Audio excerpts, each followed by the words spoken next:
Vannu the great के नाम से लोग इनको जानते हैं, लाखों में इनके फॉलोअर्स हैं और बिहार में काफी ज्यादा संख्या में कह सकते हैं इनके समर्थक हैं। अब इनके साथ बीते कुछ हफ्तों से जो हो रहा है वो आप सबके सामने है। इनके जो पति हैं उन पर उन्होंने कई सारे आरोप लगाए हैं। कहा है कि इनके पति ने जो है धोखा इनको दिया है, शारीरिक और मानसिक प्रताड़ना की है, धर्म परिवर्तन करने का भी दबाव बनाया है। अब इस पूरे घटनाक्रम के बाद इनके पति मनी महराज जो है अब यहाँ पर पहले अरेस्ट होते हैं जुडिशियल कस्टडी में। अब पुलिस जो है इसकी जांच कर रही है मामले की। अब इस पूरे घटनाक्रम के बाद वन्नू दी ग्रेट का क्या कुछ कहना है, आइए इससे हम बातचीत करते हैं। वन्नू जी, आपने जिस तरह से अपने पति पर आरोप लगाए थे, हमने पहले भी आपसे बातचीत की थी, तो जो आरोप है सबके सामने हैं। अब पुलिस अरेस्ट कर चुकी है, जांच अपनी कर रही है, क्या कहेंगे? सबसे पहले तो सभी दर्शकों को मेरा नमस्कार, प्रणाम। और गिरी जी को, इनकी भैया को सबसे पहले तो तहे दिल से शुक्रिया। उत्तर प्रदेश की पुलिस को बहुत बहुत धन्यवाद करती हूँ कि उन्होंने एक लड़की के साथ, ना कि एक फीमेल के साथ, हमारे इस देश में इस तरह के लोग, धोखेबाज लोग, आप जैसे कि आप बता रही हैं, आप बोल रही हैं, और सच्चाई ये है कि वो मेरा धोखेबाज पति है। उसको मैं धोखेबाज बोलूंगी। उसने धोखा किया, मेरे साथ छल किया, उसके परिवार ने धोखा किया और आज अपने धोखे की वजह से वो जेल की सलाखों में है। सच्चाई ये है और मुझे पूरा भरोसा है, पूरी उम्मीद है इनकी भैया पे। मैं बहुत भरोसा करती हूँ गिरी भैया पे। इन्होंने मतलब बहुत मेरा मदद किया। मेरे पास कोई रास्ता नहीं था। गिरी जी ने कॉल किया, गिरी जी ने मेरा हाल पूछा और इनकी भैया के पास लेके आए और तभी ये चीजें पॉसिबल हो पाई। और आज महराज जेल में है अपने धोखेधड़ी की वजह से। और आज भी वो सच स्वीकारने में, उसका परिवार सच स्वीकारने में थोड़ी सी भी लाज शर्म उन लोगों के अंदर नहीं बची है। और वो ये नहीं जान रहे हैं, इस चीज को नहीं समझ रहे हैं कि ये चीज आने वाले समय में इनके पूरे परिवार के लिए बहुत घातक हो सकता है। क्योंकि इनको किसी ने अधिकार नहीं दिया है, किसी ने राइट्स नहीं दिया है कि किसी की बहन बेटे के साथ आप खेलें। मैं सच्ची हूँ, मैं सामने खड़ी हूँ। आप क्यों भागे? आपने जानवर बताया, रिश्ते की इनके साथ जानवरों वाला लगाव था। मुझे बताइए, जानवर को लेके एक ही होटल में, एक ही रूम में कौन रहता है ना? मैं इनके मतलब मुझे नहीं बोलना चाहिए, बट मैं इनके पिताजी से बोलना चाहूंगी, जो सदुर लगेंगे मेरे, अख्तर मियां। 8-8 बच्चे जन्म देना जानते हैं, क्या उनको सच बोलने की हिम्मत देना नहीं जानते हैं? हाँ बिल्कुल। जो पटना में मनी महराज ने एक पीसी की थी, उसको मैंने खुद भी सुना, जिसमें वो ये कहते नजर आ रहे हैं कि मतलब लग रहा था उनकी शादी का उनका जैसे कोई इरादा ही नहीं था। उनका कहना था कि आपके घर वाले नहीं मानेंगे और कहीं ना कहीं हम लोग साथ में काम करते थे, अगर लगाव हो गया था, इसका मतलब ये थोड़ी ना कि हम शादी कर लेंगे। तो एक रिकॉर्डिंग बहुत तेजी से वायरल हुई है और एक पीएम न्यूज करके चैनल है, आप उस पर सर्च कर सकते हैं।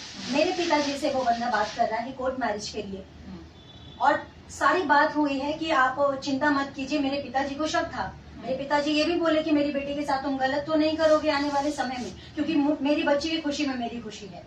उन्होंने ये शब्द बोला। तो इस आदमी का कहना ये था कि वन्नू अभी भी खुश है, आगे भी खुश रखूंगा और हमेशा खुश रहेगी। तो आज ये कैसे मुकर सकता है, ये कैसे बोल सकता है कि सिर्फ और सिर्फ लगाव था? तो मतलब आप लोगों की जो बातचीत थी कोर्ट मैरिज तक आ गई थी। एक तरफ तो आप लोग पहले से ही मतलब शादी करके घर में रह रहे थे जी, आपने 4 दीवारी के अंदर शादी कर ली, कोर्ट मैरिज भी करनी थी, लेकिन अब तो पलट रहे हैं, क्योंकि जो पीसी मैंने सुनी है तो उसमें तो साफ साफ पलट रहे हैं कि सिर्फ लगाव था और कुछ नहीं था। लगाव तो जानवर तो मैं तो कहती हूँ कि मेरी हाथ जोड़ के रिक्वेस्ट है सारी मीडिया कर्मी से, बिहार की मीडिया कर्मी से, जो बिहार से लोग देख रहे हैं। यहाँ के लोग तो पॉसिबल नहीं है, यहाँ की मीडिया नहीं जा सकती है और मीडिया का पूरा अधिकार है। आप उनके घर पे जाके उनके पेरेंट्स से पूछिए कि अगर रिश्ता नहीं था तो एक लड़की को, गैर लड़की को आप अपने घर में क्यों रख रहे थे? किसने ये अधिकार आपको दिया है? ये कानून कहाँ का है कि आप किसी गैर बेटी को अपने बेटे के साथ एक रूम में क्यों रखते थे? क्या मिशन था आप लोगों का? मतलब जिहाद कर रहे थे आप लोग या फिर कोई और चाल चल रहे थे? और चाल चल रहे थे तो इसका जवाब देना पड़ेगा। यही है ना कि उनकी भी रजामंदी थी। बिल्कुल रजामंदी थी। तभी उनकी जो माँ है रूम में किसी और को नहीं आने देती थी। महराज और वन्नू एक साथ रहेंगे, क्या था उनके माँ बाप का क्या इरादा था? इसका मतलब ये और इसके माँ बाप सब मिले हुए थे। अब क्या आरोप लग रहे हैं, क्योंकि अब वो पुलिस जांच कर रही है, वकील क्या कुछ कह रहे हैं उनके? बस मेरी तो यही रिक्वेस्ट है और यही अपील करती हूँ, यही गुहार है मैं कि मुझे इंसाफ चाहिए, मुझे न्याय मिलना चाहिए और इन जैसे लोगों को कड़ी से कड़ी सजा मिलनी चाहिए। आज अगर मैं आवाज नहीं उठाती तो इन जैसे लोग ना जाने कितने लोगों की, कितने लड़कियों की जिंदगी खराब करते।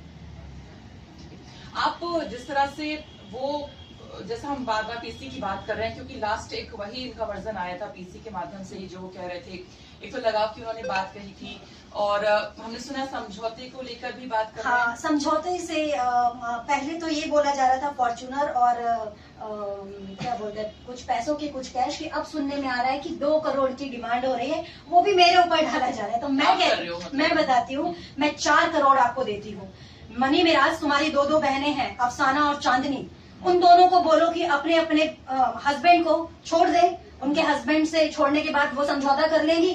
तुम्हारी बहनें छोड़ो, तुम्हारी माँ नैमोनिशा अख्तर मियां जो मेरे ससुर है, उनको छोड़ने के लिए तैयार है, समझौता कर लेंगी। अगर आप समझौता करवा सकते हो तो मैं भी समझौता करने के लिए तैयार हूँ।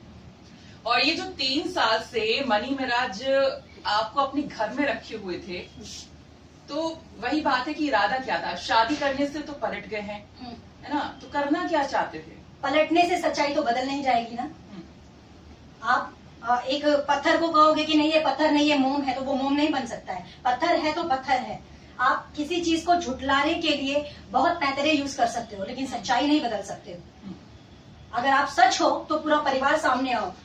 इनके लॉयर बोल रहे थे, एक मैंने बाइट देखा कि वनु को बोलो गंगा में खड़ी होकर और ये FIR लेके कसम खा ले, अगर सच्ची होगी तो मैं केस लड़ने के लिए मना कर दूंगा। मैं कहती हूँ आप गंगा जी में नहीं, आप जहाँ कहें मैं वहाँ खड़ी हो जाऊंगी। आप इनके घर जाइए, मनी मिराज के पूरे परिवार को बोलिए, एक सच्चे मुसलमान की यही पहचान है कि कुरान शरीफ के ऊपर वो झूठी कसम नहीं खाएगा। पूरे परिवार को कसम खिलवाइए कि क्या मैं उनकी बहू नहीं हूँ, क्या उनके घर पे नहीं रहती थी मैं, और क्या चाल चल रहे थे ये लोग। इन लोगों को क्या लगा, आज तक कोई बोलने वाला खड़ा नहीं हुआ, इसलिए इन जैसे लोगों का मन बढ़ता रहा है। तो ऐसे मान लीजिए आपको 3 साल रखा, शादी का इरादा नहीं था, क्या ये किसी भी लड़की को अपने घर में ऐसे रख लेते हैं क्या? हाँ, क्या पता आगे की ऐसी कुछ प्लानिंग हो। मैं तो अंधी थी ना, मैं तो अंधी थी विश्वास पे। मैं लड़ती थी कि नहीं, सारे मुसलमान एक जैसे नहीं होते हैं, हर कोई एक जैसा नहीं होता है। आज मुझे तमाचा पड़ गया। बहुत बोलती थी सारे मुसलमान ऐसे नहीं होते, सारे मुसलमान ऐसे नहीं होते। क्या हुआ तुम्हारा? अब्दुल क्यों पलट गया? मेरे को ऐसे लोग कमेंट कर रहे हैं, मुझे ऐसे ट्रोल कर रहे हैं। हाँ, मैंने एक इंटरव्यू में बोला था आई हेट बॉयफ्रेंड वर्ड। मुझे बॉयफ्रेंड शब्द से नफरत है, क्योंकि बॉयफ्रेंड मेरा था ही नहीं, वो पति था मेरा, पति है मेरा। धोखेबाज तो वो निकला, धोखेबाजी उसके खून में है। गद्दार वो निकला, गद्दारी उसके खून में है। मैं बहुत रोई हूँ, पर अब मैं रोऊंगी नहीं, अभी ये लोग रोएंगे। और मुझे इंसाफ चाहिए, मुझे न्याय चाहिए और मुझे पूरा भरोसा है कानून पे, मुझे पूरा भरोसा है पिंकी भैया की। आपने मतलब आप इतना टाइम साथ में रही, तो आपको ये लगा था कि वो आपसे शादी करेगा, मतलब कोर्ट मैरिज करेगा, समाज में अपनाएगा? वो मुझसे शादी कर चुका था।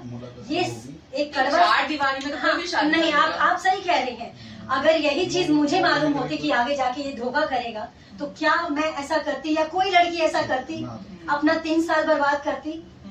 ये 3 साल नहीं है, ये मेरी जिंदगी की बात है, मेरी जिंदगी का सवाल है। मेरे माथे पे जो कलंक लगा है, क्या इसके माँ बाप मिटा पाएंगे? ये मिटा पाएगा? ये मेरा 3 साल बोल के इन लोगों के लिए 3 साल आसान है, ये मेरी पूरी जिंदगी खराब की है इन लोगों ने। क्या ये मेरी वो तो बस इतना वो साथ में काम करते थे, वो तो अच्छा लगता था, लगा हो गया था, मतलब शादी की तो दूर दूर तक वो बात ही नहीं कर रहा है। मैं मेडिकल से बड़ा कुछ नहीं है, मेडिकल जांच हो चुकी है। अभी तक तो ये बोल रहा था सिर्फ जानवर वाला वो था, रिश्ता था। अभी शायद उसमें जेल जाने के बाद सुनने में आ रहा है कि उसमें इसने बोला है पूछताछ में कि संबंध भी बने थे शारीरिक। अब इतना क्यों बोल रहे हो? अभी भी झूठ बोलो, अभी तो बहुत सारे झूठ आपके बाकी हैं। तो वो कहीं ना कहीं जो भी चीजें हुई है सबके सामने है, क्योंकि 3 साल कम नहीं होता है। 3 साल किसी के घर में रहना ये अपने आप में कहीं ना कहीं सच ही है। इसमें मतलब क्या ही सबूत चाहिए? नहीं, इनको सबूत की जरूरत है, तो सबूत भी है मेरे पास। और अभी तक तो सिर्फ नॉर्मल सबूत मुझे नहीं बोलना चाहिए, और ये अपेक्षा भी नहीं कर सकते हैं, क्योंकि जब एक इंसान कहते हैं ना, दूध से जला इंसान छाछ भी फूंक कर पीता है, मेरे साथ वो हुआ है। ठीक है। और मैंने जब इनके घर की हरकतें देखी इनके घर में जो चीजें चल रही थी, तब से मुझे शक हुआ कि ये इंसान कभी भी पलट सकता है। मेरे पास एक वीडियो है जो मैं अभी नहीं दिखाना चाहती हूँ, वो कोर्ट के लिए मैंने रखा हुआ है, जिसमें ये इंसान फिल्म सेट पर इसके पिताजी की वजह से, इसके पिताजी मुकर जाते हैं, इनके पिताजी ने रोक के रखा होता है और मुझे ये दिलासा देता है कि हम काम करते हैं, आपको शादी मुझसे करनी है, मेरे पिताजी से नहीं, मेरे घर वालों से नहीं, संभालूंगा मैं, है ना। कोर्ट मैरिज हमें करनी, हमें पब्लिक करना है, पब्लिक करना होता तो मैं कब का कर चुका होता, लेकिन हम लोग समाज में एक प्रतिष्ठित तरीके से करेंगे, इसलिए ये कोर्ट मैरिज हम लोग कर रहे हैं। तो अगर जैसे आप इसमें एक्शन नहीं लेती तो मान लीजिए आप कुछ नहीं बोलती या कुछ फ्रंट पे नहीं आती, तो आपको लगता है कि मनी मेराज में कुछ सुधार आता या आएगा, या आगे वो किस लड़की के साथ ऐसा नहीं करेगा, उसको कितना जान पाएगा? मैं उम्मीद तो यही करती हूँ कि अब भी अगर ये इंसान नहीं सुधरा तो सिर्फ इसका विनाश नहीं, इसके साथ साथ इसके पूरे समाज का विनाश होगा, और ये तय है। और पिंकी भैया जैसे लोग ही ऐसे लोगों को सुधारने का काम कर रहे हैं। आज बहुत लोगों का कमेंट पढ़ती हूँ, पिंकी भैया के मतलब उल्टा सीधा पिंकी भैया के लिए बोलते हैं, तो मैं उन लोगों को एक चीज बोलना चाहूंगी कि वो इंसान सिर्फ गलत इंसानों का विरोध करते हैं। उनको हर मुसलमान से प्रॉब्लम नहीं है, उनको बेईमान मुसलमान से प्रॉब्लम है।